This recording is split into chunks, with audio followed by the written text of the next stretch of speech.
Hello. हम number system series के दूसरे भाग में आज देखेंगे, कुछ और प्रश्न देखेंगे कि कैसे हम उसको सॉल्व करेंगे। तो पहला प्रश्न देखिए, इस तरह का प्रश्न आता है काफी बार।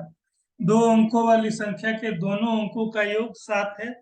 यदि संख्या में 27 जोड़ दिया जाए तो अंकों का क्रम पलट जाता है, वह संख्या क्या होगी। तो देखिए, प्रोसेस से तो हम बना सकते हैं और नीचे मैंने बना के दिखाया भी है, लेकिन मैं आपको कहूंगा कि इस तरह के प्रश्न में आप अपना टाइम वेस्ट न करें और सीधे ऑप्शन से देख लें। पहला क्या कह रहा है, दो अंकों वाली संख्या के दोनों अंकों का योग 7 है। तो चेक कर लीजिए, 2 और 5 7, इसमें आ रहा है। 5 और 2, इसमें भी 7 आ रहा है। इसमें भी आ रहा है 3 4 7, 4 3 7, चारों में आ रहा है। तो इससे तो हमें पता नहीं चल रहा है कि कौन सा। आगे पढ़ते हैं। यदि संख्या में 27 जोड़ दिया जाए, कह रहा है यदि ओरिजिनल संख्या में 27 जोड़ दिया जाए तो अंकों का क्रम पलट जाता है। अब हम चेक करें। मान लीजिए ये संख्या है 25। 25 में अगर 27 जोड़ दें तो क्या होगा? 25 और 27 52 हो जाएगा। देखिए 25 का उल्टा हो गया कि नहीं, 52 हो रहा है। मतलब यही ऑप्शन होगा। आगे कुछ देखने का जरूरत नहीं है, आपको मार देना। ठीक है। आगे बाकी अगर आप में और में चेक करना चाहते तो चेक कर सकते थे, बाकी किसी में ऐसा नहीं आएगा। जैसे यहाँ 52 है, 52 को उल्टा करेंगे क्या आएगा? 52 में 27 अगर जोड़ेंगे तो क्या आएगा? 79 है, 79 आएगा। 79 तो इसका उल्टा नहीं हो रहा है। 34 में जो ऐसे ही क्या करेंगे, 27 जोड़ेंगे 61 आएगा, नहीं हो रहा है उल्टा। 43 में 27 जोड़ेंगे कितना आएगा? 70 आएगा, उल्टा नहीं हो रहा है। तो ये होगा। अब अगर प्रोसेस से आप करना चाहते हैं प्रॉपर तरीके से तो क्या करेंगे, किसी भी दो अंकों वाली संख्या का यही प्रोसेस है। दहाई के अंक को x मान लीजिए, एक्स वाई किसी को भी मान सकते हैं, और इकाई का अंक वाई मान लिया। अब प्रश्न के अनुसार दोनों अंकों का योग 7 है, तो x प्लस वाई क्या आ गया? 7 आ गया। अब कोई भी दो अंकों की संख्या एक्चुअल में होती क्या है? एक्चुअल में ये 25 मान लीजिए, ये 25 है, एक्चुअल में है क्या? देखिए, ये इकाई है, ये दहाई है। दहाई की संख्या में हम 10 से गुना करते हैं, 2 गुना 10, और उसमें इकाई का अंक जोड़ते हैं। 2 गुना 10 20, जोड़ 5 25। तो वैसे ही एक्चुअल में संख्या क्या होगी? 10 में हम किससे दहाई के अंक को गुना करेंगे। दहाई के अंक को हमने एक्स माना है, 10 गुने एक्स जोड़ इकाई का अंक जोड़ दिया। और क्वेश्चन कह रहा है कि ओरिजिनल संख्या में 27 अगर जोड़ दिया जाए तो 27 जोड़ दिया जाए तो अंकों का क्रम पलट जाता है। अंकों का क्रम पलट जाता है मतलब एक्स की जगह वाई आ जाएगा, इकाई की जगह दहाई, दहाई की जगह इकाई। तो ये जो 10x था ये 10y हो जाएगा, इधर y की जगह x आ जाएगी। अब देखिए, ये इधर सिंपल जो इक्वेशन जो सॉल्व करते हैं, साधारण समीकरण, x को इधर ले जाएंगे, 10x - x कितना हो जाएगा, या y को इधर ले आइए, कितना हो जाएगा। कैसे भी आप कर सकते हैं। 10x - x करेंगे 9x हो जाएगा। इसने y को इधर ले गया और x को इधर ले आया, तो 10y - y 9y, और x - 10x बराबर 27। अब 9 कॉमन ले लिया तो y - x आ गया 3। अब हमने क्या कर देंगे, इस फर्स्ट और सेकंड को सॉल्व कर देंगे। अगर इन दोनों को जोड़ दें तो क्या होगा, x और x कट जाएगा, y और y 2y हो जाएगा, 7 और 3 10 हो जाएगा। तो 2y बराबर 10 हो जाएगा, तो y 5 हो जाएगा। y 5 आ जाएगा तो इधर रख देंगे, x जोड़ 5 बराबर 7। तो x बराबर 7 9 में 5 2 आ गया। तो संख्या हमने क्या माना था? संख्या हमने माना था 10x जोड़ y, 10 गुने 2 20, जोड़ 5 25। आप मेथड से भी कर सकते हैं, नहीं करना चाहें तो सिंपल ऑप्शन से कर सकते हैं, वो ज्यादा इजी है और जल्दी होगा। सही बात ये है। अब दूसरा, 4 अंकों वाली सबसे बड़ी संख्या और 3 अंकों वाली सबसे छोटी संख्या का योगफल बताना है। सीधा सा प्रश्न है। आपको क्या करना है, 4 अंकों वाली सबसे बड़ी संख्या क्या होगी? 9 9 9 9। किसी भी अंक का सबसे बड़ा संख्या लिखना हो, सिंपल तरीका है, उतना 9 बैठा देना है। किसी भी अंक का सबसे छोटा संख्या लिखना है, एक एक बैठा देना है, और जितने अंकों का पूछ रहा है उससे एक कम जीरो बैठा देना है। मतलब 3 अंक का सबसे छोटा संख्या पूछ रहा है तो एक और 2 जीरो आएगा। 4 अंक का पूछेगा तो एक और 3 जीरो आएगा। अब इन दोनों का क्या करना है, योग बता देना है, 9,999 और 100। कितना आ जाएगा 10,099। आगे इनको अवरोही क्रम में लिखना है, ये आप कर सकते हैं, बताने का जरूरत नहीं। जीरो सबसे अवरोही क्रम क्या होता है, बस इतना बता देता हूँ। आरोही क्रम बढ़ते क्रम में, अवरोही क्रम घटते क्रम में। घटते क्रम में लिखना है मतलब सबसे बड़ा वाला सबसे पहले आएगा, 7 सबसे पहले, 6 फिर 5 4 3, इस तरह के क्रम में देख लेना है कौन सा ऑप्शन होगा। टाइम वेस्ट नहीं करेंगे। संख्या 5,09,04,988 को अंक में लिखना पर प्राप्त होता है, कैसे लिखेंगे तो देख लेना है किस पे करोड़ आ रहा है। इकाई, दहाई, सैकड़ा, हजार, 10,000, लाख, 10 लाख, करोड़, ये हो रहा है 5 करोड़। और ये कितना, लेकिन 9 लाख कह रहा है, यहाँ तो 90 लाख हो जा रहा है। तो ये क्या हो जाएगा, 5 करोड़ 9 लाख कितना, 4,988, ये वाला ऑप्शन हमारा हो जाएगा। ये तो आप चेक कर सकते हैं। अब निम्नलिखित में कौन सा कथन सही है बताना है। एक अभाज्य संख्या नहीं है, एक अभाज्य संख्या है। तो वास्तव में एक को न भाज्य में गिना जाता है न अभाज्य में गिना जाता है। तो सही कथन होगा ये, एक जो है वो अभाज्य संख्या नहीं है। एक न भाज्य है न अभाज्य, एक को भाज्य अभाज्य के कैटेगरी से बाहर। 1 करोड़ बराबर है, 1 करोड़ कितना होता है सबको पता है, 100 लाख के बराबर होता है। अब किन्हीं दो परिमेय संख्याओं के बीच में पूछ रहा है, कोई भी दो परिमेय संख्या है। परिमेय संख्या मतलब क्या, जिसको पी बट्टा क्यू के रूप में लिख सके, जैसे 1/2, 1/4, 1/5, कुछ भी, या 10 है वो भी 10/1। ये किन्हीं दो परिमेय संख्या के बीच कितनी परिमेय संख्या होगी। तो कोई भी पूछ दे किन्हीं भी दो परिमेय संख्या के बीच में, हमेशा क्या होगा, अनंत परिमेय संख्या होगा। ठीक है, क्योंकि सिंपल तरीका क्या है, उसको दशमलव में अगर आप चेंज कर दें, देखिए मैं मान लीजिए चेंज कर दूं 1/2 के बीच में, और मान लीजिए 1/5 के बीच में ही अगर मुझे बताना हो कि नहीं दो परिमेय के बीच में, इसका दशमलव में मान कितना आएगा, 0.5 आएगा। और इसका मान कितना आएगा, इसका आएगा 0.2। अब इनके बीच में हम क्या कर सकते हैं, अनंत संख्याएं होंगी। आप बोलेंगे कैसे, तो देखिए अगर मैं इसको केवल एक ही अंक तक लेता हूं तब क्या होगा, 0.3 0.4 इनके बीच में आएगा। ठीक है, लेकिन 0.5 जो है और 0.50 में कोई फर्क नहीं है। इसी तरह 0.2 और 0.20 में कोई फर्क नहीं है। अब अगर इसको 50 ले लूं और इसको 20 ले लूं, तो 50 और 20 के बीच में 0.21 22 23 ऐसे बहुत सारी संख्या आएंगी। और अगर बढ़ा दे 500 ले लें, 200 लेंगे, ऐसे ही ये अनलिमिटेड आएगा। ठीक है, तो इस तरह का प्रश्न का किन्हीं भी दो परिमेय संख्याओं के बीच में क्या होगा, असंख्य परिमेय संख्या, अनंत परिमेय संख्या, असंख्य अनंत सेम चीज है। अब देखिए आगे प्रश्न क्या है, यदि संख्या ये 6 से पूर्णतः विभाज्य है तो ये के स्थान पे सबसे बड़ा अंक कौन सा। क्या पूछ रहा है, ये 6 से पूर्णतः विभाज्य है। पहले 6 से विभाज्यता का नियम क्या है, 6 से विभाज्यता का नियम है कोई भी संख्या 6 से विभाज्य होगा यदि वह 2 और 3 दोनों से विभाज्य हो। तो 2 से विभाज्यता का नियम क्या है, इकाई स्थान पे 2 4 6 8 0 होगा तो 2 से विभाज्य होगा। 3 से विभाज्यता का नियम क्या है, संख्या के अंकों को जोड़ने पे अगर 3 से कटेगा तो वो 6 से 3 से विभाज्य होगा। जैसे मान लीजिए हमारे पास संख्या क्या था, ये था, इसके अंक क्या है, 6 2 5 3 2 9 1 5 1 1। इन सब को जोड़ने पे वो अगर 3 से कटेगा तो वो संख्या 3 से विभाजित। तो जैसे इनको जोड़ दिया, 6 और 2 8 5 13 3 16, 2 18 9 27 28 5 33 जोड़ी आ गया। क्या आ गया, 33 जोड़ी।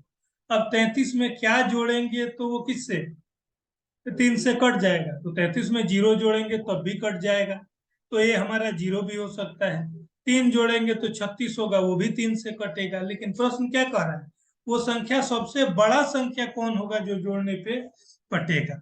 तो चूंकि हम 2 से विभाज्यता का नियम देख रहे हैं तो हम केवल इन ऑप्शन पे चेक करेंगे अंत में क्या क्या हो सकता है। तो देखिए 2 तो नहीं होगा, 33 में 2 जोड़ेंगे 35 होगा, 3 से नहीं कटेगा।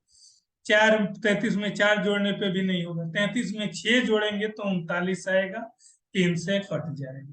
ठीक है, तो यही हमारा सबसे बड़ा संख्या होगा, जो कि तो ए की जगह पे 6 अगर रहेगा तो वो 3 से कट जाएगा, 3 से कट जाएगा तो 2 से तो ऑलरेडी कट ही रहा है, तो 6 से भी कट जाएगा। इसलिए हमारा ए के स्थान पे सबसे बड़ा अंक 6 होगा। सबसे बड़ा नहीं पूछता तो 0 और 3 भी हमारा ऑप्शन होता, लेकिन फिर 0 और 3 होता 2 से नहीं कटता, तो केवल 3 से विभाज्यता चेक करते तब वैसा करते। अब देखिए ये सेम प्रश्न है, क्या कह रहा है, यदि संख्या के दोनों अंकों का योग 9 है, यदि संख्या में 27 जोड़ दिया जाए तो अंकों का क्रम पलट जाता है। विधि से बनाया गया है, जैसे पिछला क्वेश्चन बता चुका हूँ। वही 10y जोड़ x मानेंगे, x जोड़ 9 9 लिखेंगे, इस तरह करके बना सकते हैं। लेकिन मेरा एडवाइस है, ऑप्शन आप 4 देखिएगा, जो भी होगा उसको क्या कर देना है, ऑप्शन देख के आपको ऑप्शन में से ही चेक कर लेना है कि कौन वाला ऑप्शन। अब ये प्रश्न देखिए, ये देखने में जिसको मैथ नहीं पता उसको लगेगा कितना मुश्किल प्रश्न है, लेकिन कुछ नहीं करना है। प्रश्न क्या कह रहा है, n के विषम पूर्णांक होने पर, n क्या है, विषम है। अगर n विषम होगा तो इनमें से कौन सी संख्या सम पूर्णांक होगी इन चारों में। तो आपको n के जगह पे कुछ भी मान लेना है, ठीक है, जिससे प्लस में आए। अब मान लीजिए n को अगर मैं 3 मान लू तो 3 तिया 9 माइनस 8 1 होगा। एक तो सम नहीं है, प्रश्न कह रहा है कि उत्तर जो होगा वो सम होना चाहिए। इसी तरह क्या होगा, हमने 3 माना था, इधर भी 3 मान लीजिए, क्या n कुछ भी एक भी मान सकते हैं, कितना मान लिया, विषम में कुछ भी मानना है तो एक मान लिया, तो 5 एकम 5 जोड़ 4 9, ये भी विषम है, हमें सम चाहिए। यहाँ 3 में क्या, 3 एकम 3 जोड़ 5, ये 8 आ रहा है, ये सम आ रहा है। ये देखिए 4 एकम 4 जोड़ 5 9, ये नहीं आ रहा है। तो जिस ऑप्शन पे सम आ जाए वही मार देना है, ऑप्शन सी हो। ठीक है, अब आगे कह रहा है कि नहीं दो प्रकृत संख्याओं का योग 48 है, तो उन संख्याओं का अनुपात क्या नहीं हो। तो देखिए कोई भी दो संख्या दिया हुआ हो, उनका योग कुछ भी दिया हुआ हो, तो उन संख्याओं का जो अनुपात होगा, उनका योग जो होगा, वो उस संख्या से कटना चाहिए। अगर कटेगा तभी वो अनुपात हो सकता है, अगर कटेगा नहीं तो वो अनुपात नहीं होगा, क्योंकि वो प्रकृत संख्या कह रहा है। वो संख्याएं क्या है, प्रकृत है, पूरी पूरी है, आधी नहीं है। अगर आधी नहीं होती तब हो सकता, प्रकृत नहीं होती तो हो सकता। अब यहाँ 48 है, अनुपात में क्या क्या है, 3 और 5 जोड़ दीजिए, 3 और 5 क्या 8 होगा, 8 के पहाड़े में 48 आएगा, आएगा, तो ये हो सकता है। 2 और 6 8 होगा, आएगा। 5 और 2 7, ये नहीं होगा, 7 के पहाड़े में 48 नहीं आता, तो ये हमारा अनुपात नहीं हो सकता यदि ये संख्या प्राकृतिक। ऐसे ही 5 7 12, 12 के पहाड़े में 48 आएगा। तो क्या नहीं होगा, तो 2:5 नहीं होगा। अगला, अगला प्रश्न देखिए,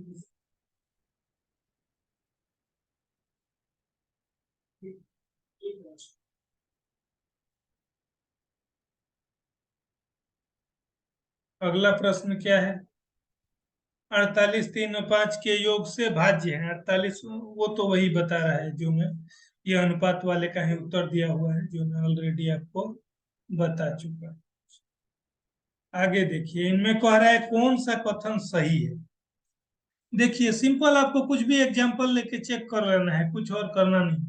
कह रहा है यदि एक सम संख्या और विषम संख्या का अंतर एक सम संख्या हो सकता है, तो इसमें सोचना कुछ नहीं है। मान लीजिए कोई भी सम संख्या मान, 8 मान लिया, एक विषम संख्या 3 मान लिया, उनका अंतर 8 माइनस 3 क्या हो, 5 आएगा। 5 सम है या विषम, विषम है, लेकिन प्रश्न कह रहा है कि, ऑप्शन कह रहा है कि वो सम हो, तो ये तो गलत कथन है।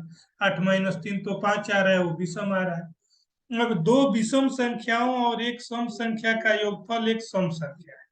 कह रहा है दो विषम लेंगे और एक सम लेंगे, तो चेक कर लेते हैं। दो विषम, विषम 3 और 5 ले लिया, 8 ले लिया, और एक सम कुछ भी 4 ले लिया, 8 और 4 12, 12 क्या है, सम।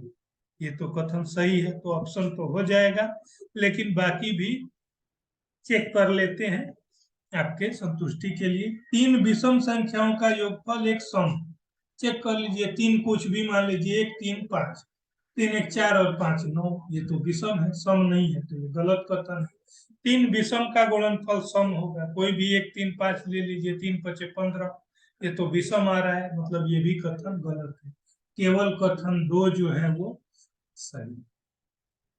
अगला क्या कह रहा है, एम और एन दो पूर्णांक है, क्या है, धन पूर्णांक है। धन पूर्णांक मतलब पॉजिटिव नंबर, प्लस वाला है, और एम का पावर एन 25 है। ठीक है, तो आपको कुछ नहीं करना है, सोच लेना है, कुछ भी मान लीजिए जिससे वो सेटिस्फाई हो रहा है।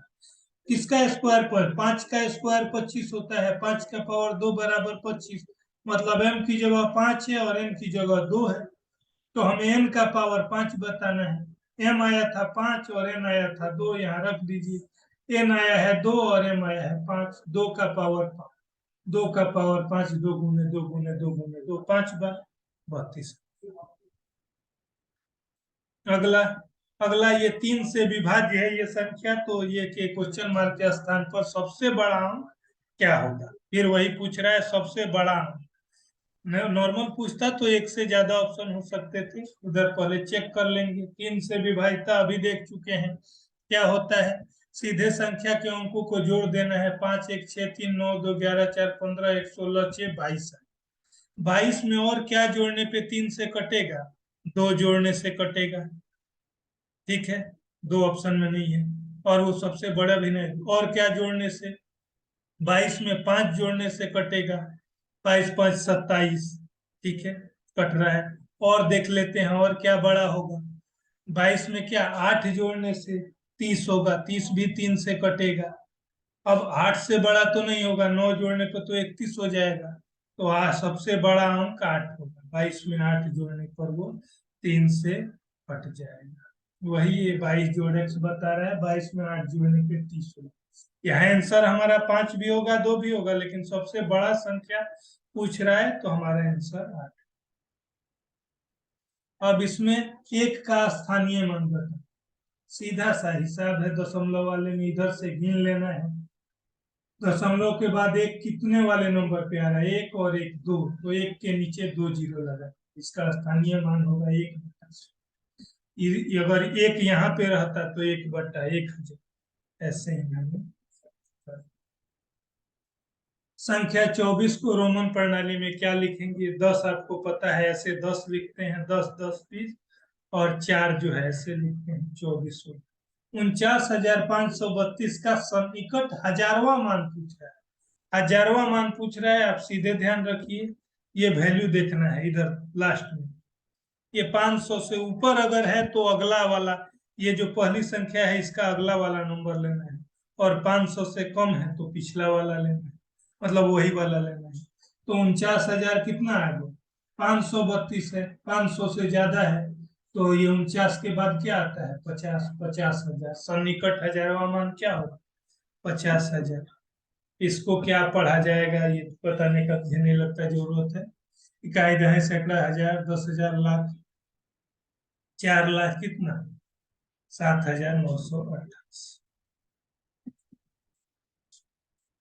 आगे देखिए, आगे 999 और 3,000 के बीच 4 अंक वाली कितनी संख्या है, तो सीधे देखिए 999 और 3,000 के बीच तो जो भी अंक है वो 4 अंक का ही है, क्योंकि सबसे पहला अंक 999 के बाद 1,000 है, तो हमारा काम कुछ नहीं है, 3,000 में 999 घटा देंगे, 2,001 हमारा उत्तर हो जाएगा। अब कह रहा है बिना कोई शेषफल के निम्नलिखित में कौन सी संख्या इसको विभाजित करेगी।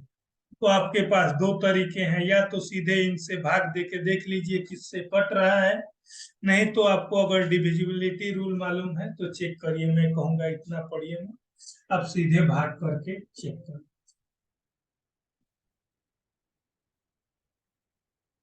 अब वही सबका दिया हुआ है कैसे करना है। ये जो दूसरा वाला है वो भाग न करके उसने देखा कि 9600 कितना था, 11 का जो विभाज्यता का नियम अप्लाई किया उसने। ठीक है, 11 का विभाज्यता का नियम आप जानते हैं, ये 9 3 6 है, 11 का विभाज्यता का नियम क्या है, ये अंतिम वाला जो संख्या है इधर से स्टार्ट करेंगे, ये इकाई दहाई सैकड़ा हजार, और एक एक छोड़ के भी जोड़ना है। 1 और 3 4 आ गया, 6 और 9 15 आ गया, 15 में 4 घटाने पे 0 आए या 11 का गुणज आए तो वो 11 से कटेगा। तो यहाँ 15 में 4 घटाने पे 11 आ रहा है, मतलब वो 11 से कटेगा। तो ये संख्या भी 11 से कटेगा। अगला ये जो था ये तो सीधा प्रश्न था।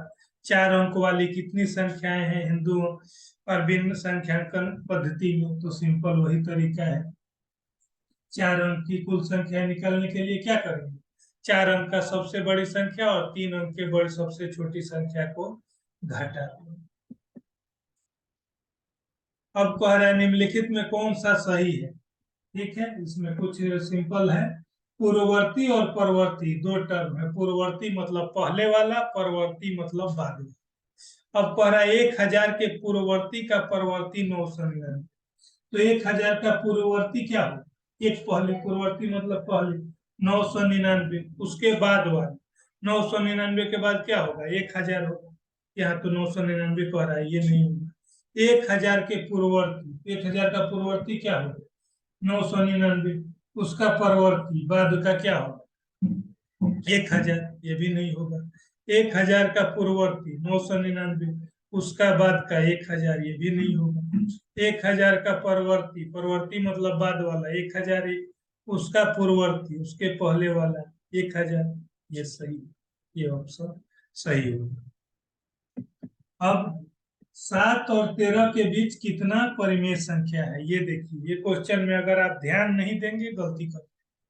आपको क्या पूछ रहा है? 7 और 13 के बीच ये नहीं पूछ रहा है कितना पूर्ण संख्या है कितना प्रकृत संख्या है, वो पूछ रहा है कितना परिमेय संख्या है। तो किन्हीं भी दो संख्याओं के बीच अनंत परिमेय संख्या होता है। ठीक है, क्यों? क्योंकि अगर 7 और 13 के बीच में पूछेंगे क्या होगा? 7.01, 7.02, 7.03। हम तो पूर्ण संख्या का बात ही नहीं कर रहे हैं, वो परिमेय संख्या पूछ रहे हैं। अगर यही पूछता कि कितना प्राकृत संख्या होगा तब हमारा उत्तर 5 होगा। लेकिन ये पूछ रहा है कितना परिमेय संख्या, किन्हीं भी दो संख्याओं के बीच परिमेय संख्या पूछे वो अनंत हो। 4 अंकों वाली बृहत्तम और न्यूनतम संख्याओं का योगफल आप बता सकते हैं। 4 का सबसे बड़ा 9999, सबसे छोटा 1000, उनका योग कर देना है। 9 क्रमागत संख्याओं का योग, इसको अभी नीचे देखेंगे। 5 अंकों की सबसे छोटी एवं सबसे बड़ी संख्या के योग से निर्मित संख्या क्या है? 5 अंक का सबसे छोटी संख्या क्या है? 1 और 4 जीरो, सबसे बड़ी 99999, इनको योग कर देना है। किसी संख्या के दोनों अंक का गुणनफल 12 है और योगफल 12 है और गुणनफल 27 है। इसको आप मेथड से भी कर सकते हैं, लेकिन कुछ अगर समझ नहीं आ रहा है सीधे आप जोड़ दीजिए, मतलब ऑप्शन में से चेक कर लीजिए। क्या कह रहा है? दोनों अंक का गुणनफल 12 है, करिए 4 गुने 7 28 आ रहा है। योगफल 12 है तो 4 और 7 11 आ रहा है, लेकिन प्रश्न कह रहा है 12 आना चाहिए, ऑप्शन तो नहीं होगा। 9 3 12, 8 4 12, 9 8 17, ये भी नहीं होगा। इन दोनों में कोई हो सकता है क्योंकि दोनों को जोड़ने पे 12 आ रहा है, लेकिन गुणनफल कह रहा है संख्या का गुणनफल 27, तो 3 गुना 9 27 आ रहा है। यहाँ तो 4 8 32 आ जा रहा है। तो ये दोनों क्राइटेरिया मीट कर रहा है, ये हमारा उत्तर होगा। अब कह रहा है निम्नलिखित में कौन सी संख्या प्राकृत नहीं? तो प्राकृत संख्या 1 से लेके इनफाइनाइट तक होती है।